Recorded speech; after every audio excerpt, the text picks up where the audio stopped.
Hello everyone, and welcome to Pros and Cons of the video game Restore Your Island. On Not Now Mom, I'm Gaming.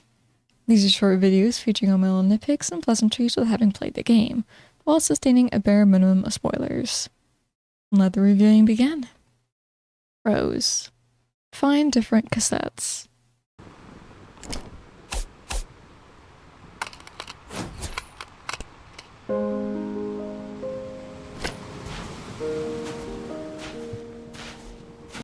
Unless you enjoy listening to nothing but the equipment you're using to pick up the trash, you'll probably want to play a cassette as you work for some tunes.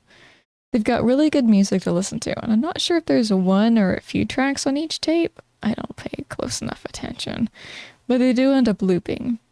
As you clean the island, you can find treasure, which might also be additional tapes to listen to, just so you don't get tired of the same one on repeat throughout. You have pets that you can pet. Not just a dog, either, which you have the option of choosing the breed at the start of the game. Once you acquire the dog bed, you have a chance to change the dog breed there as well, although I don't know why you'd want a different dog at that point, unless you've gotten bored with the one you own. Rude. After saving a couple other animals, you can also kind of sorta have them as pets. I mean, they're wild animals, but you get to name them and pet them whenever you want to. I won't say what animals, but they're cute, and you'll probably want one as a pet. Recycle everything at some point. Eventually, you're going to have everything maxed out. Once you do, there's really no point in earning more money by placing specific recyclables into the proper bins. The devs thought of this, and I'm so happy for it, because you can actually at one point suck every piece of trash into a vacuum and dump them all into a bin to clean the last bit of your island faster. It makes things so much easier and quicker to do. Cons. Tutorials need work. The game doesn't tell you everything you need to know up front, I feel like, such as using one trash bin for one specific recyclable. The tutorial for that didn't happen until I threw two different types into one bin, and I just think it needs to state that at the start, instead of waiting for you to screw it up. The only reason I knew not to do it was because I remembered it from the demo. I also ran out of stamina at the start, and I had no idea how to fill it up. No tutorial to tell you anything, no hint, no house to rest in, nothing. You have to interact with the boat at the end of the dock in order to pay for a stamina refill.